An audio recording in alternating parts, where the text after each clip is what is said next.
नमस्कार, स्वागत आहे तुमचं लोकशिवाय मराठीमध्ये। आज गुरुपौर्णिमा। प्रत्येकाच्या आयुष्यात कोणी ना कोणी गुरु असतो आणि या गुरुपौर्णिमेच्या दिवशी प्रत्येकजण आपल्या गुरुला भेटतो, श्रीफळ देतो, गुलाबाचं फूल देतो। मात्र पुण्यातील एक असं मंदिर आहे त्रिशुंड गणपती मंदिर, जे सोमवार पेठेत आहे।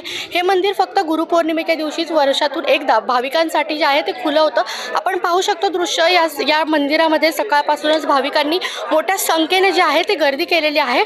एक सकाळी 6 वाजल्यापासून रात्री 12 पर्यंत हे मंदिर जे आहे ते दर्शनासाठी खुलं असणार आहे, अशी मंदिराच्या विश्वस्तांकडून माहिती जी आहे ती देण्यात आलेली आहे।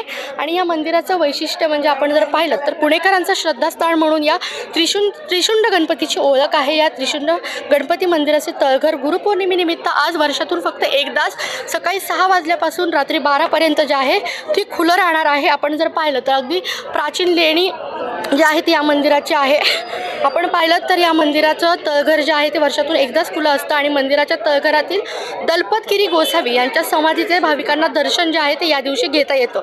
ऐतिहासिक शिल्पवैभवाने नटलेल्या आणि आध्यात्मिक दृष्टिकोनातून अति पावन असलेल्या त्रिशुंड गणपती मंदिराची वास्तुशैली जी आहे ती वेगळी आहे आणि वेरूळच्या कोरीव लेणी दृश्य मंदिराची उभारणी या ठिकाणी करण्यात आली। आपण जर पाहिलं तर आपण काही भाविकांसोबत सुद्धा बोलणार आहोत। वर्षातून एकदा हे मंदिर खुलं होतं, काय सांगताल? दरवर्षीच या ठिकाणी येता का गुरुपौर्णिमेच्या दिवशी? हो, मी रास्तापेठेतली आहे, म्हणजे माझं माहेर रास्तापेठेतलं आहे, कोथरूडची आहे मी। तर सकाळी 6ला मंदिर उघडतं आणि रील केली होती त्याच्यामुळे तर जास्तच गर्दी झाली आहे दरवर्षीपेक्षा। आणि मुळात म्हणजे मी नाईट शिफ्ट करून 4 वाजता झोपून 6ला इथे आले, पण ऑलमोस्ट तिथपर्यंत लाईन गेलेली आहे। आणि 6 वाजल्यापासून तुम्ही थांबले? नाही, लाईन तर 3-4 वाजल्यापासूनच स्टार्ट आहे, आम्ही 7 वाजता आलो।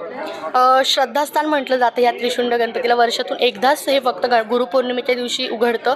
काय नेमका अनुभव आलाय? असं बघायला गेलं तर गणपती म्हणजे विघ्नहर्ता आहे आणि विघ्नहर्ता आहे आणि महाराष्ट्राचं ग्रामदैवत असल्यामुळे गणपतीला आपण पहिल्यांदा प्रत्येक गोष्ट करताना आपण पहिले गणपतीला हे करतो आणि हे तर वर्षातून एकदाच हे केलेलं आहे, नवस केला तरी पूर्ण होतो।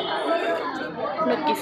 काकू, काय सांगताल? सकाळपासून या ठिकाणी गणपतीसाठी दर्शनासाठी रांग आहे, काय सांगताल दर्शनासाठी? सकाळी इथं 8 वाजता आलेलो आहे। खूप मस्त दर्शन आता पहिल्यांदा होत आहे। गुरुपौर्णिमेच्या दिवशीच मंदिराचं गाभारे खोलतंय, त्यामुळं मी मुंड्यातून आलो आहे। पहिलंच वर्ष येण्याचं? हा, पहिलंच वर्ष आहे। नक्कीच। जर आपण पाहिलं तर वर्षातून एकदाच हे मंदिर जे आहे ते दर्शनासाठी खुलं होतं, त्यामुळे नागरिकांनी पहाटे 3 ते 4 वाजल्यापासूनच या ठिकाणी दर्शनासाठी जी आहे ती गर्दी केलेली आहे, असं लोकांकडून सांगण्यात। त्याचबरोबर नवसाला पावतो विघ्नहर्ता आहे, अशा प्रतिक्रिया ज्या आहेत त्या भाविकांकडून सांगण्यात येत आहेत। प्रियांका परदेशी, लोकशिवाय मराठी, पुणे।